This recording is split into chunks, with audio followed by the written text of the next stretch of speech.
നമ്മളൊരു ആരോഗ്യ മേഖലയിൽ വർക്ക് ചെയ്യുന്ന സമയത്ത് നമ്മുടെ പേഷ്യൻറ്റോ അതല്ലെങ്കിൽ ബൈസ്റ്റാൻഡേഴ്സോ നമ്മളെടുത്ത് ദേഷ്യപ്പെടുന്നതിൻ്റെ മെയിൻ ഒരു റീസൺ എന്താണെന്നറിയോ? ചിലപ്പോൾ അവർ കൺഫ്യൂസ്ഡ് ആയതുകൊണ്ടാവും. So first duty as a health care professional എന്ന ലെവലിൽ പേഷ്യൻറ്റിനെ ഡയറക്റ്റ് ഡീൽ ചെയ്യുന്ന ഒരു പ്രൊഫഷണൽ ആണെങ്കിൽ നമ്മൾ ആദ്യം നോക്കേണ്ടത് പേഷ്യൻറ്റിൻ്റെ ഈ കൺഫ്യൂഷൻസിനെ നമുക്ക് എന്ത് ചെയ്യാൻ പറ്റണം? ക്ലിയർ ചെയ്യാൻ പറ്റണം. എന്തൊക്കെ കാര്യങ്ങൾ കൊണ്ടാണ് നോർമലി ഒരു പേഷ്യൻറ്റോ ബൈസ്റ്റാൻഡേഴ്സോ കൺഫ്യൂസ്ഡ് ആവുന്നത്, അതല്ലെങ്കിൽ അവർ ദേഷ്യപ്പെടുന്നത്? നോക്കി നോക്കും, അവർ കൺഫ്യൂസ്ഡ് ആണ്. എന്താ സംഭവം എന്നറിയോ? Why it is taking time. എന്തിനാണ് ഇത്രയും അധികം സമയം എടുക്കുന്നത്? എനിക്ക് പെട്ടെന്ന് റൂം തന്നൂടെ, എനിക്ക് പെട്ടെന്ന് മരുന്ന് എത്തിച്ച് തന്നൂടെ, അല്ലെങ്കിൽ പെട്ടെന്ന് ഡോക്ടറെ കാണാൻ വന്നൂടെ എന്നുള്ള ഒരുപാട് സമയം എടുക്കുന്നത് ചിലപ്പം ഇവർക്ക് കൺഫ്യൂസ്ഡ് ആയി മാറാനുള്ള ചാൻസ് ഉണ്ട്.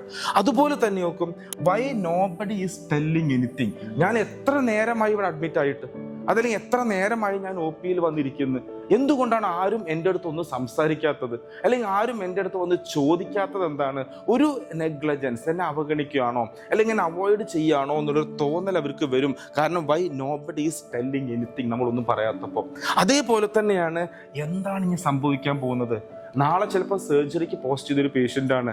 സോ എപ്പോഴാണ് സർജറി ഉണ്ടാവുക, എന്താണ് അതിന് മുന്നേ നടക്കുന്നത്, എന്താണ് ഇനി വരാൻ പോകുന്ന കാര്യങ്ങളെക്കുറിച്ച് അവർക്കൊരു ആങ്സൈറ്റിയാണ്. അപ്പോൾ ഇതുപോലുള്ള കാര്യങ്ങൾ കൊണ്ട് തന്നെ തീർച്ചയായിട്ടും നമ്മുടെ പേഷ്യൻ്റ് കൺഫ്യൂസ്ഡ് ആവാനുള്ള ചാൻസ് ഉണ്ട്. സോ അതുകൊണ്ട് തന്നെ നമ്മൾ അവിടെ ഒരുപാട് ടെക്നിക്കലി നമ്മൾ മെഡിക്കൽ ടേംസുകളൊക്കെ പറഞ്ഞ് കൺഫ്യൂസ്ഡ് ആക്കുന്നതിന് പകരം നമ്മുടെ ഫസ്റ്റ് ഡ്യൂട്ടി എന്താണെന്നറിയോ? അവരുടെ യഥാർത്ഥ പ്രോബ്ലം എന്താണ്? കൺഫ്യൂഷനാണ്. എന്താ നടക്കാൻ പോകുന്നത് എന്നുള്ളൊരു കൺഫ്യൂഷനാണ് അവർക്കുള്ളത്. സോ നമ്മൾ അവിടെ എക്സ്പ്ലെയിൻ ക്ലിയർലി നോക്കണേ, എക്സ്പ്ലെയിൻ ക്ലിയർ ആയിട്ട് എക്സ്പ്ലെയിൻ ചെയ്യണം. എക്സ്പ്ലെയിൻ ചെയ്യുമ്പോൾ പ്രത്യേകം ശ്രദ്ധിക്കണം, ഏറ്റവും സിമ്പിളായിട്ട് അവർക്ക് മനസ്സിലാകുന്ന രീതിയിൽ വളരെ നമ്മുടെ ടോണൊക്കെ ഒന്ന് കാമാക്കി സ്ലോ വോയിസിൽ നമ്മളത് എക്സ്പ്ലെയിൻ ക്ലിയർ ആയിട്ട് എക്സ്പ്ലെയിൻ ചെയ്തു കൊടുക്കുക. എന്തൊക്കെയാണ് എക്സ്പ്ലെയിൻ ചെയ്യേണ്ടത്? അവരുടെ കൺഫ്യൂഷൻ ചിലപ്പം എന്താണ് സംഭവിക്കുക എന്നുള്ളതാണെങ്കിൽ, എന്താണ് ഇനി നടക്കാൻ പോണത്?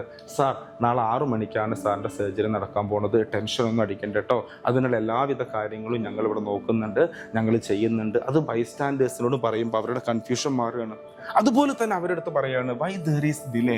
എന്തുകൊണ്ടാണ് സാർ 10 മിനിറ്റ് വൈകിയെന്നറിയോ, അല്ലെങ്കിൽ എന്തുകൊണ്ടാണ് സാർ 1/2 മണിക്കൂർ വൈകിയെന്നറിയോ? അതിൻ്റെ റീസൺ അവർക്ക് പറഞ്ഞു കൊടുക്കണം. ഫോർ എക്സാമ്പിൾ പറയാണ്, സാറിൻ്റെ സ്കാനിങ് റിപ്പോർട്ട് നോക്കി വെരിഫൈ ചെയ്യാനുള്ളൊരു സമയമാണ്, അതുകൊണ്ടാണ് ഡിലേ വന്നെന്നുള്ള റീസൺ അവരുടെ അടുത്ത് വ്യക്തമായിട്ട് പറഞ്ഞു കൊടുക്കുക.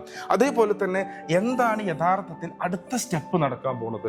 6 മണിക്കാണ് സർജറി പോസ്റ്റ് ചെയ്തത്, ഇപ്പൊ രാത്രി 7 മണിയാണ്, സാർ 8 മണിക്ക് വന്നിട്ട് ഇന്നൊരു കാര്യങ്ങൾ പറഞ്ഞു തരും കേട്ടോ എന്നതുപോലെ നെക്സ്റ്റ് സ്റ്റെപ്പ് എന്താണ് നടക്കുക എന്നുള്ളത് പറഞ്ഞു കൊടുക്കണം. അതുപോലെ തന്നെ ഏകദേശം എത്ര സമയം നമ്മളുടെ ട്രീറ്റ്മെന്റ് എടുക്കും, അല്ലെങ്കിൽ എത്ര ദിവസം നമ്മൾ ട്രീറ്റ്മെന്റ് എടുക്കും എന്നുള്ള കറക്റ്റ് കാര്യങ്ങൾ കൊണ്ട് അവർ പറഞ്ഞു കൊടുത്തു കഴിഞ്ഞാൽ തീർച്ചയായിട്ടും അവരുടെ കൺഫ്യൂഷൻ മാറും. ഈ കൺഫ്യൂഷൻ മാറാൻ നമ്മൾ എപ്പോഴും ചെയ്യേണ്ടത് എക്സ്പ്ലെയിൻ ക്ലിയർലി എന്നുള്ള കാര്യങ്ങളാണ് നമ്മൾ ഓർക്കേണ്ടത്. സോ അവരുടെ കൺഫ്യൂഷൻ എന്താണെന്ന് മനസ്സിലാക്കിയിട്ട് വ്യക്തമായിട്ട് ക്ലാരിറ്റി കൊടുത്തു കഴിഞ്ഞാൽ തീർച്ചയായിട്ടും ഈ ദേഷ്യം ഓട്ടോമാറ്റിക്കലി കുറയുന്നത് നമുക്ക് കാണാൻ പറ്റും. സോ എപ്പോഴും ഓർക്കുക, ദേഷ്യം വരുന്നത് ഒരു പക്ഷെ കൺഫ്യൂസ്ഡ് ആയതുകൊണ്ടാവാം. ആ കൺഫ്യൂഷൻ മാറ്റണമെങ്കിൽ ക്ലിയർ ആയിട്ട് കാര്യങ്ങൾ അവർക്ക് പറഞ്ഞു കൊടുത്തു കഴിഞ്ഞാൽ തീർച്ചയായിട്ടും പേഷ്യൻ്റ് ആൻസൈറ്റി ഉണ്ടാവില്ല, അവർക്കൊരു സേഫ്റ്റി ഫീലിംഗ് ആണ് വരുന്നത്. സോ ഈ കാര്യങ്ങളൊന്ന് ചെയ്തു നോക്കാം.